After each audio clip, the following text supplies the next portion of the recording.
When you think about businesses that are selling through the roof, like Skims or Allbirds, sure, you think about a great product, a cool brand, and great marketing. But an often overlooked secret is actually the businesses behind the business, making selling and for shoppers buying simple. For millions of businesses, that business is Shopify. It's home of Shop Pay, the #1 checkout in the world. You can use it to boost conversions up to 50%, meaning way less carts going abandoned and way more sales going through to checkout. Upgrade your business and get the same checkout Allbirds uses. Sign up for your $1 per month trial period at shopify.com/income, all lowercase. Go to shopify.com/income to upgrade your selling today. Shopify.com/income. Look around. You can find cars like these on AutoTrader, like that car riding your tail. Or if you're tailgating right now, all those cars doubling as kitchens and living rooms are on AutoTrader too. Are you working out and listening to this ad at the same time? Well, multitasking pro, cars like the ones in the gym parking lot are for sale on AutoTrader. New cars, used cars, electric cars, maybe even flying cars. Okay, no flying cars, but as soon as they get invented, they'll be on AutoTrader. Just you wait. AutoTrader. Hey there, disturbed listeners. We wanted to share a favorite episode of the past. Stay tuned, and hey, thanks. This content may not be suitable for all ages. Listener discretion is advised. I thought I must be dreaming. This has to be a nightmare. But I understood quickly my biggest fear had come true. I started becoming hyper-aware of my surroundings, the lights and dings from the electronic games, the mass amounts of people walking by. But everything seemed to be in slow motion, almost as if I was leaving my body. He knew where I lived. He had my firearm, and he left his phone on my bed. From Disturbed Media, join your host, Chad, for true tales of horror, bizarre happenings, and unexplainable events. This is Disturbed.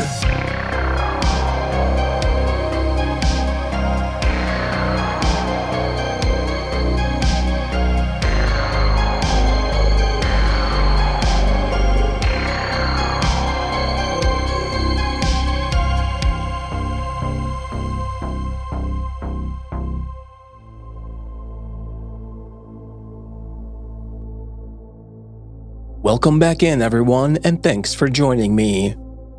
This week, I'm bringing you 4 true, horrifying tales and a listener voicemail that will keep you on the edge of your seat. So sit back and listen close as we dive into the horror. We open the show hearing from Reddit user Monkilo, featuring voice work by Tanya Eby, and we have an intruder.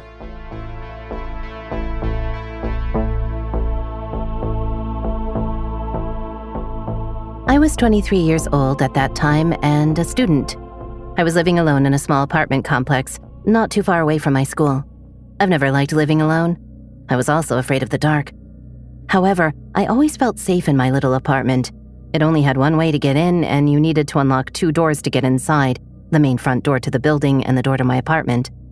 I also used to have a few lights on, even at night, and my laptop was usually playing some movie until I fell asleep. I always locked my door, except this one time. One weekend, I was out drinking with my friends, and when I was going back home, I ended up sharing a taxi with a random guy that was going to the same area as me. We both jumped out of the taxi outside my place and talked for a little while. He was about the same age as me and said he was also a student. He walked me to my front door, and we said goodnight, and I went inside. Some weeks, maybe a month later, I decided to stay home that weekend. I was just watching some series in bed until I fell asleep. Suddenly, I woke up to a voice. I couldn't really hear what the voice was saying, but I could hear it was a man talking. I opened my eyes. The room was dark, but I could see a shadow standing in the doorway to my bedroom. I froze. My adrenaline started pumping. I couldn't scream, I just kept staring at the figure. I thought I must be dreaming. This has to be a nightmare. But I understood quickly my biggest fear had come true. He stopped talking, and I asked quietly, "Who are you?" He took a step closer and whispered, "Don't you remember me?" He was clearly drunk, but I suddenly could see it was the same guy I shared a taxi with some weeks ago. I felt some weird feeling of relief that I recognized him, but at the same time I was horrified. My thoughts started spinning. What did he want? Why was he here? I didn't know what to do. There was no place to hide or run to. My first thought was to try to stay calm, so I just asked quietly what he was doing here. "I was thinking about you," he said, and continued, "I turned off your lights and closed your laptop." He smiled. I kept looking at him. I was still in my bed, still didn't know what to do. I felt sick of the thought of him walking around my apartment while I was sleeping, but decided that I will continue to stay calm. I asked him how he got into my building. He said that he had been ringing my doorbell, but I didn't open, so he tried my neighbor's doorbell, and someone opened up for him. He also went into my neighbor's apartment, but realized it wasn't mine. He then saw my name at the door and went in. I think he could see the fear in my eyes. He suddenly turned around and said, "I think I should go." He stumbled out and I went after him. Right before he left, he said, "You should really lock your door." I shut the door in his face and locked it. I went back to bed and cried. I didn't sleep for the rest of the night. I never called the police, but I told my friends the next day. The following months, someone would ring my doorbell every now and then in the middle of the night. I would get an anxiety attack every time. I never opened up, but I had a feeling it could be him. I never saw the guy again. I'm so relieved nothing happened that night, and from this day I always double-check that I have locked. I also removed my name from the door. So to this guy, let's not meet again.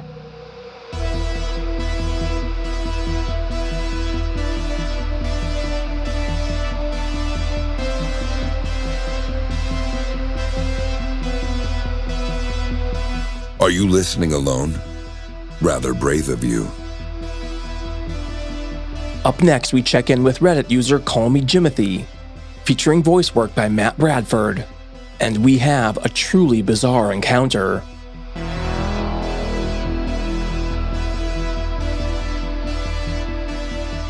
I used to work in a casino. One night I was approached by an elderly woman asking about paging someone over the intercom. I tried to explain where to go, but she insisted I personally walk her to the desk where they can do that. And as I walk her through the casino, she started talking to me.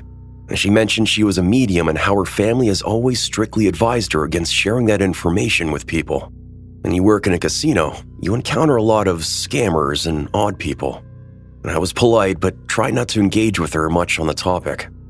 As we kept walking, she said something to me about my sister. I stopped and asked her how she knew my sister. Well, she didn't, but started talking to me at great lengths about my family. At this particular time, my sister was going through a very difficult time in her life that was impacting our family as a whole.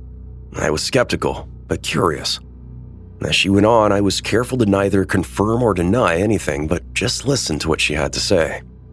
She went into great detail about how my father, mother, and even I played into the current situation.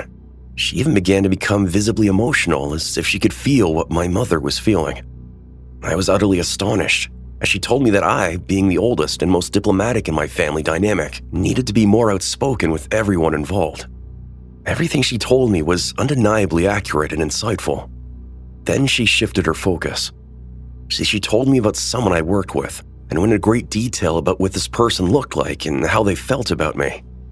She talked about the dynamic between us, and advised me to take caution. At this point, she had lost me. I couldn't think of a single person or relationship in my working life that fit that description.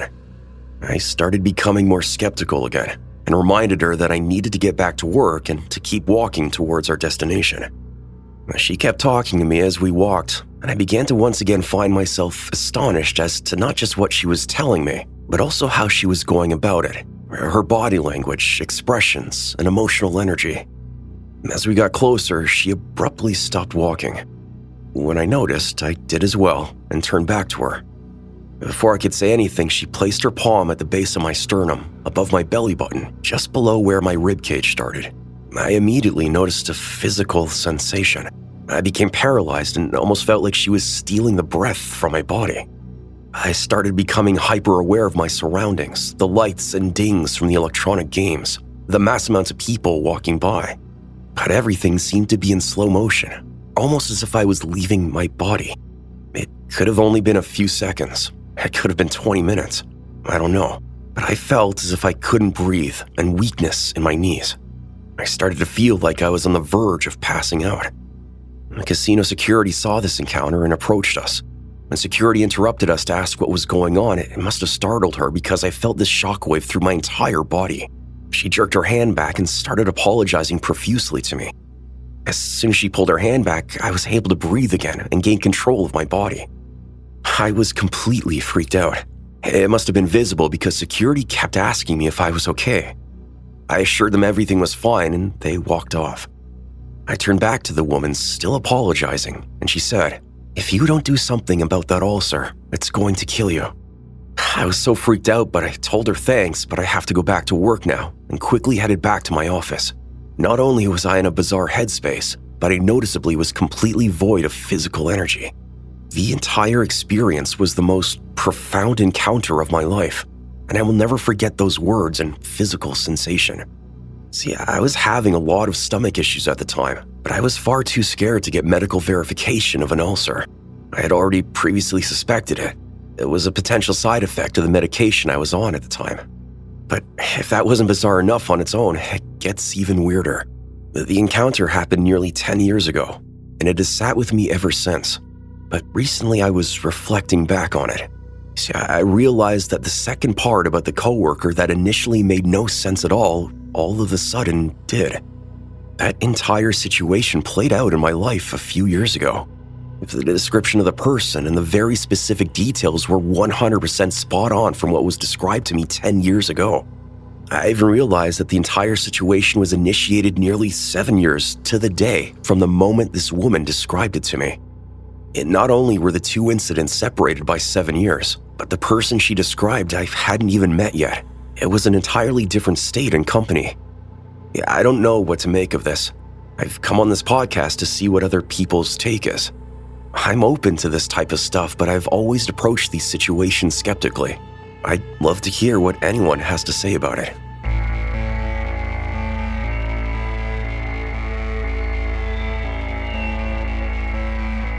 We need to get rid of some evidence. Don't go anywhere. Listeners, I've made a significant improvement to my regular sprint through the park after dark, whether it be from vagrants, spirits, or what have you. I'm doing it in a comfortable, stylish pair of joggers from Quince. What's Quince, you ask? An online clothing store that cuts out the middleman by working with top factories to save money and pass those savings on to us.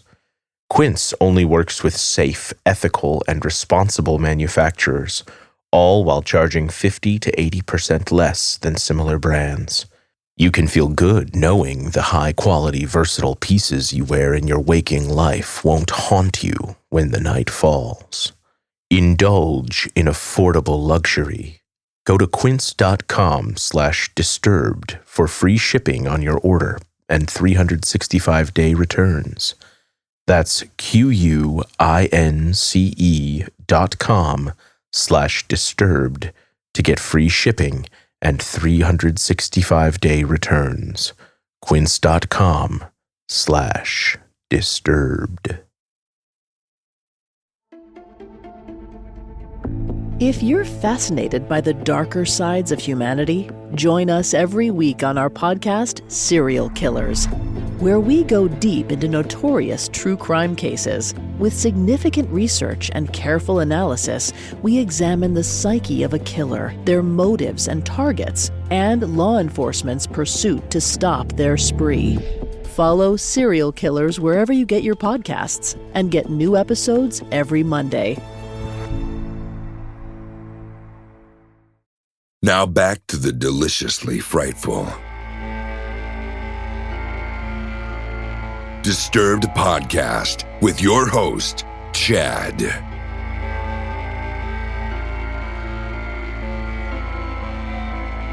And now let's check in with a listener of the show, Cassie. She went over to disturbedpodcast.com/hotline and shared her experience. And we're grateful she did. Take a listen. Hi, my name is Cassie. I've been listening to your podcast for a good while now. I'm constantly running errands in the car, and I'm so tired of listening to music, and honestly, your podcasts are what gets me through the day, and even when I'm at work, I'll listen to them when I'm restocking shelves or anything like that, and there's no customers. But not only did I want to rave about how your podcast is amazing and everything, I also wanted to tell you a creepy story that happened to me a couple months ago, actually. So, I'm a dancer. I work in strip clubs. I do experience a lot of creepy things. A lot of it I've kind of been really safe and everything to myself. And I've had some really creepy customers that have tried to take me home, that have followed me home, and so forth. Usually I can get out of those situations really fast because I'm very good at indicating when a situation's about to go very bad, very fast. But there's this one particular night that got me into a lot of trouble.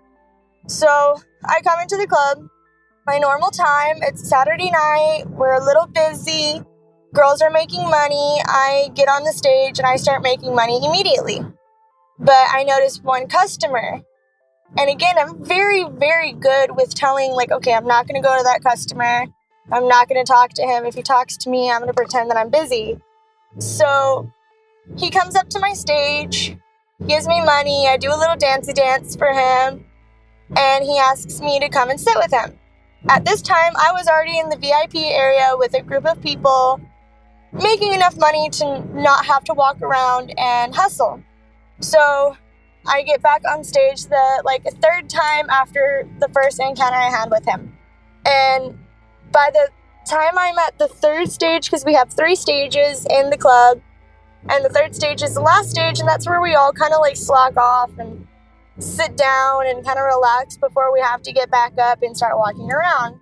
And I'm sitting there, I'm texting, I'm putting the dry hands back on, getting ready to stand up and start doing pole tricks. And the guy walks up to me again. And he notices that I have a drink in my hand.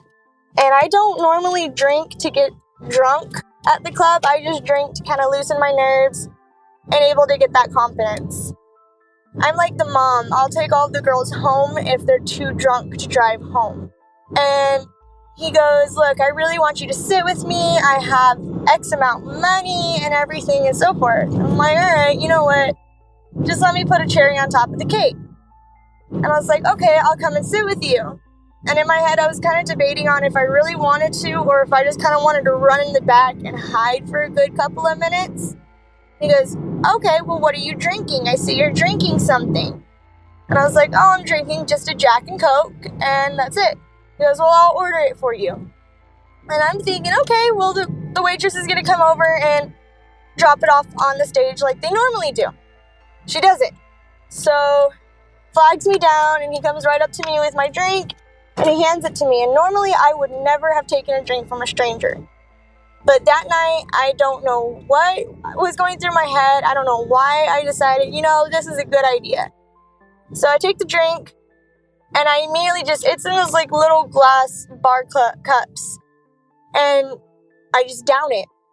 Not even a second later, I realized that the drink had a weird taste to it, as if someone had put a drug inside of it, or salt or something, very salty tasting and irony tasting.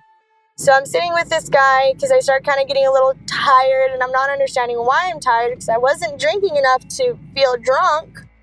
And pretty much what happens is that he starts going on about how he loves his son, how he just gotten a divorce, how he hasn't felt the touch of a woman in a while, so on. Typical shit I hear every day in a club. And I'm like, oh, that's so sad. I'm acting like I'm engaged, like I really care, and I really don't. And I just remember him going, well, can I get a dance? I have a VIP area. And I was like, yeah, sure, that's fine. So we stand up, getting ready to walk towards the VIP area, and I black out.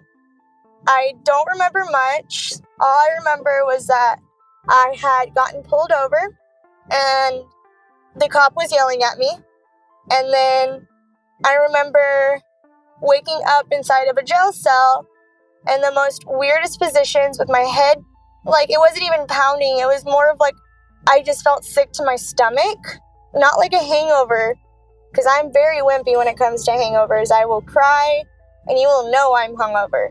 But, like, my head just felt cloudy and clogged, and, like, I couldn't get, like, anything right. I was very disoriented, and I had to throw up so bad. So when I ran to the toilet that was in the cell room, there I had thrown up foam.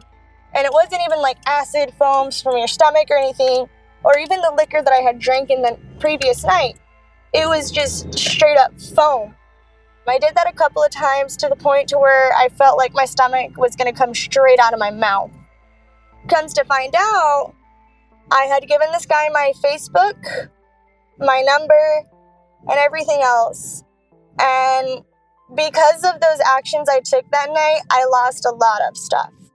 I lost my actual career job. I lost having privileges over my son, and so on. So this is just a little kind of heads up to any of the girls who do want to be in the industry of dancing and all of that jazz. It's not cracked up as it's supposed to be and as everybody makes it sound it to be. It is a hard job, and it makes your self-esteem go down sometimes. And if you're not safe, you could get seriously hurt. I'm just lucky that a police officer found me that night instead of that man taking me home. So that's the moral of my story. And to the guy, whoever slipped something in my drink, I hope we never meet again. Because if we do, you're gonna have some fucking mad brothers after you.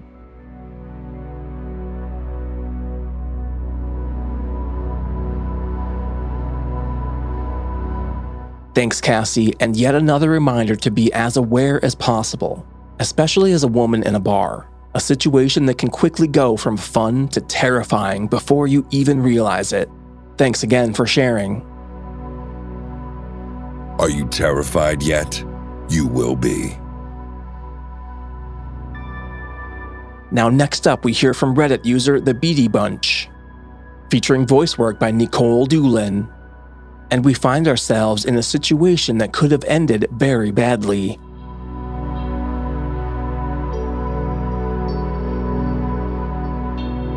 So this happened in 2011, so the exact dialogue may have escaped my memory a bit. But the situation is something I'll never forget. Also, AIM was still pretty active during this time, and so was video chatting. Think tiny chat. This is important for later. I was on an online dating site and was talking to this guy. I was 31 at the time, he was 28. We talked for 6 weeks before I gave him my phone number, and we took it offline to calling and texting for another couple of weeks. 2 months after our initial chat, we were texting, and he told me that he was out having a few beers at a bar near my house. He asked what I was doing and asked if I wanted to come out. But I had a very long day at work and didn't feel like going to a bar. I'm also not a big drinker. I invited him over to my place. I know. After he finished at the bar, and he accepted. I figured I would be okay since I do keep firearms for protection and know how to defend myself if needed. I also had a webcam. I took a shower so I wouldn't smell like a water buffalo on a hot day. The air went out at work. Put on some makeup and got dressed to wait. He then called and said he was outside of my house. I clicked record on my computer's webcam program and turned off my monitor and went to let him in. It's around 10 p.m. and he comes in and we go back to my bedroom because my living room was being remodeled. We're sitting on the bed chatting for about an hour, talking about everything under the sun. The conversation flowed. He was very handsome and so easy to be comfortable with. We got on the subject of firearms and I showed him mine. About 15 minutes later, he asked for some water, so I go to the kitchen to get him a bottle. When I came back, he said he got a phone call and had to leave. After he left, I looked on my nightstand, where I put the firearm down after showing him, and noticed that it was gone. I looked everywhere for it, thinking I had put it down somewhere else. Nope, not there. I then played back the recording from my webcam program, and sure enough, it shows him grabbing it and putting it in his hoodie. I was terrified at that point. He knew where I lived. He had my firearm, and he left his phone on my bed. Right then, his phone rings, and I answer it. Come to find out, he's married. His wife was calling him, wondering where he was. I told her everything, including the fact that he stole my firearm, and I had video evidence, and was calling the police on him. Next thing I know, he's banging on my door, my firearm in his hand, asking me for his phone. The conversation went like this. Him. I need my phone. Give me my phone. Me. Not opening the door, but yelling through the window. Take the clip out of my firearm. Empty the chamber. Throw the clip into the bushes, the one in the chamber across the road, and put it on the ground. Him. No! Give me my phone. Me. I'm on the phone with your wife at the moment, and I have you on video stealing from me. I put his wife on speaker. Wife. A whole bunch of expletives. Him. Looking like a shocked Pikachu. He runs and gets in his car, then comes back. I threw your gun in the ditch. At this point, I make him empty his pockets, take his pants off, take his hoodie off, and show me that he doesn't have my firearm on him. All the while, his wife is on the phone. I go outside and get in his car, in the driver's seat, and tell him to take me to where he threw my firearm. He proceeds to tell me that I don't know how hard it is for him, being a felon, not being allowed to own a firearm ever because of a mistake he made. The mistake? Domestic violence. Involving a firearm. We get up the road. He tells me the firearm is there in the ditch. Then I realize the situation I'm in. I can get out of the car and go get it, leaving him to do whatever to me if he chose. He was 6'4", 225 pounds. Me, 5'3", 135 pounds at the time. Or I could make him go get it, taking a chance of him seriously hurting me. I took that chance since I was on his phone with his wife and my phone with 911. He retrieves my firearm, brings it back to the car, and I drive back to my house and wait on the police. I get out of the car and he gets in the driver's seat. I'm still on the phone with the police. I walk around the back of his car to get his license plate number, and he just puts his car in reverse, hits me, and takes off. They found him later that evening. He still had the clip and the one in the chamber in his pocket. So now he's enjoying time in prison. So glad I never have to meet this person again.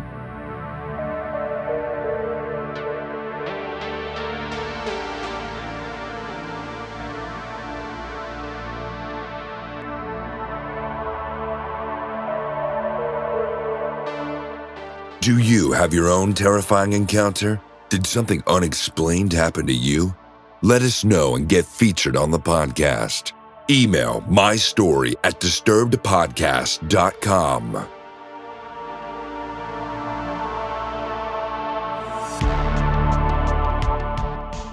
Hi, my name is Lily. I'm listening from Alaska, and I listen to your podcast every single day. Keep up the good work.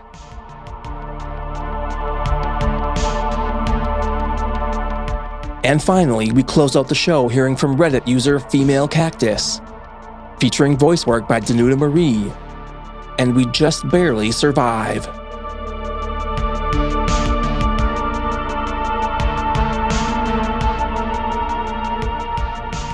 I'm a 19-year-old female French student, so please excuse my English. This event happened last week.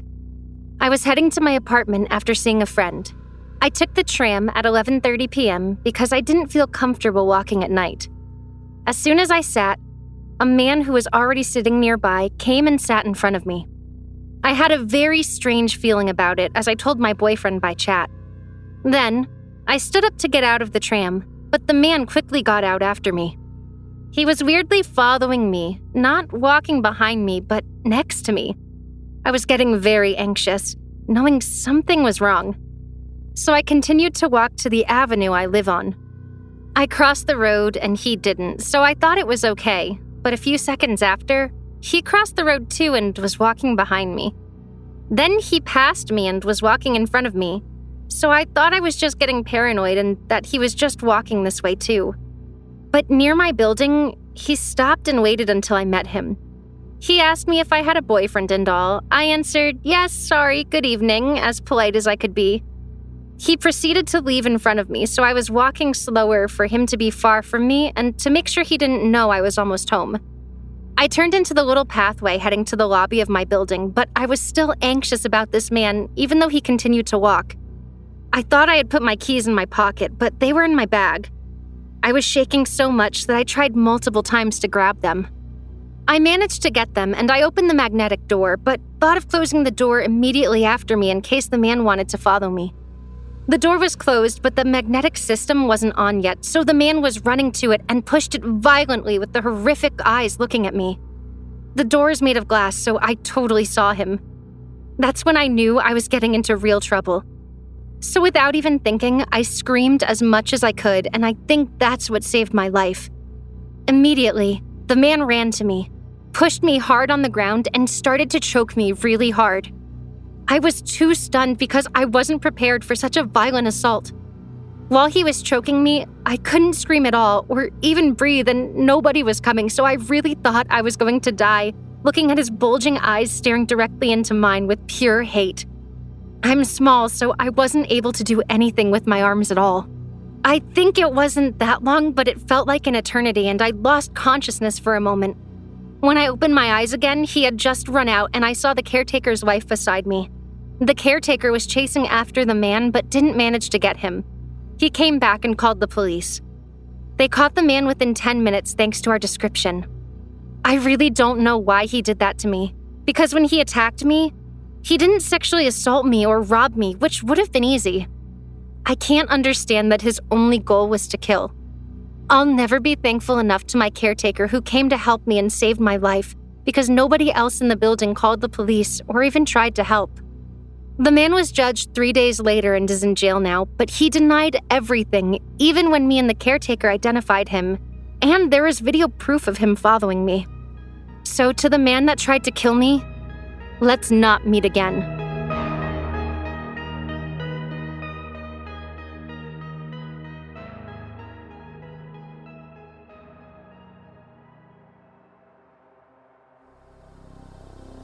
Want more Disturbed?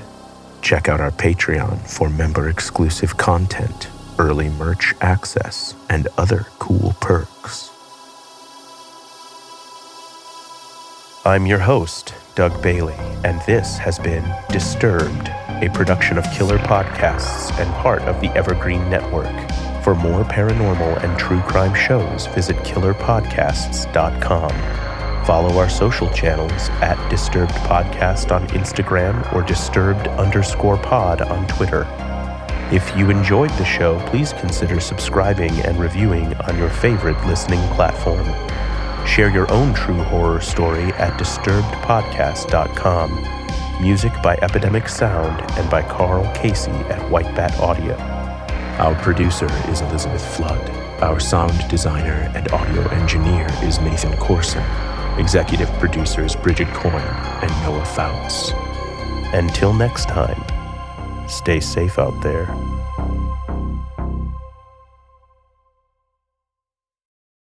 Hello, we have this superb podcast called We Didn't Start the Fire, the only podcast started by Billy Joel. It is the most original, fascinating, and random way to learn the story of the 20th century. Oh, pretty darned random. And we're joined by some pretty incredible guests. I only wrote stuff that I wanted to hear. If it turned out to be a hit, it was pure dumb luck. With me, Katie Puckrick. And me, Tom Fordyce. This is We Didn't Start the Fire, the only podcast started by me, Billy Joel.